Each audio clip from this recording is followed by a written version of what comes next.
വാർത്തകൾക്കായി മലയാളം മിക്സ് എന്ന ഈ ചാനൽ സബ്സ്ക്രൈബ് ചെയ്ത് സപ്പോർട്ട് ചെയ്യുക.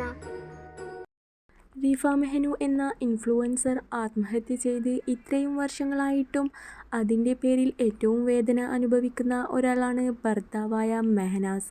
റിഫയെ കൊന്നു എന്ന തരത്തിലാണ് പലരും മെഹനാസിനെ കുറ്റപ്പെടുത്തുന്നത്. എന്നാലിപ്പോൾ മെഹനാസ് രണ്ടാമത് കല്യാണം നടത്തി സഫ എന്ന പെൺകുട്ടിയുമായി ജീവിക്കുകയാണ്. സഫ ഇപ്പോൾ ഗർഭിണിയാണെന്ന വിവരം കഴിഞ്ഞ കുറച്ച് ദിവസങ്ങൾക്ക് മുമ്പാണ് ഇവർ പുറത്തുവിടുന്നത്.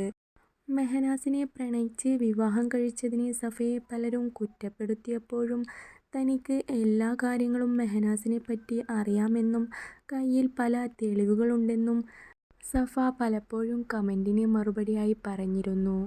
കഴിഞ്ഞ ദിവസം മഴവിൽ കേരളം എന്ന ചാനലിൽ നടത്തിയ അഭിമുഖത്തിലാണ് ഇവർ ചില കാര്യങ്ങൾ തുറന്നു പറയുന്നത്.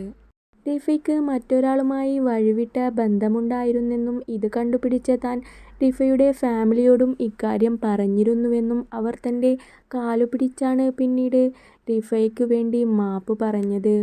എന്നിട്ട് പോലും താൻ റിഫയെ ഉപേക്ഷിച്ചില്ല. പല പ്രാവശ്യം ഇതിനെപ്പറ്റി ചോദിച്ചപ്പോഴും റിഫ പലതും ഒളിക്കുന്നുണ്ടായിരുന്നു. എന്നാൽ എല്ലാ തെളിവുകളും എൻ്റെ കയ്യിലുണ്ടായിരുന്നു.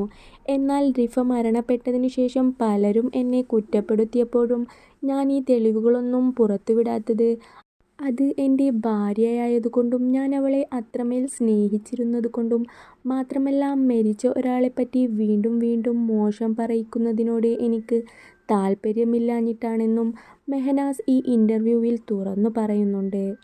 ഭാര്യയായ സഫയും തനിക്ക് ഇക്കാര്യങ്ങളൊക്കെ അറിയാമായിരുന്നെന്നും പലപ്പോഴും എല്ലാവരും ചേർന്ന് തങ്ങളെ കുറ്റപ്പെടുന്ന സമയത്ത് എല്ലാം തുറന്നു പറയാമെന്ന് മെഹനാസിനോട് പറഞ്ഞപ്പോഴും വേണ്ടെന്ന് പറഞ്ഞത് മെഹനാസ് ആയിരുന്നു. എല്ലാം അറിയുന്നത് കൊണ്ടാണ് ഞാൻ പല കമൻസിനുള്ള മറുപടിയും അതേ രീതിയിൽ കൊടുത്തത്.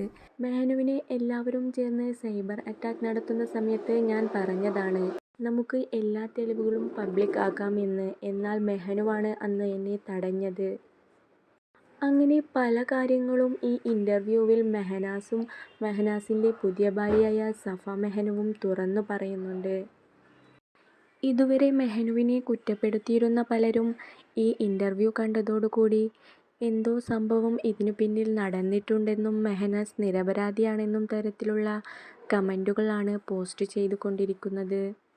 കുറച്ച് ദിവസം മുമ്പ് ഞങ്ങൾ സെപ്പറേറ്റഡായി എന്ന് മെഹനാസ് പോസ്റ്റ് ചെയ്ത സ്റ്റോറിയുടെ സത്യാവസ്ഥയും ഈ ഇൻ്റർവ്യൂവിൽ കൂടി മെഹനാസും സഫയും പറയുന്നുണ്ട്.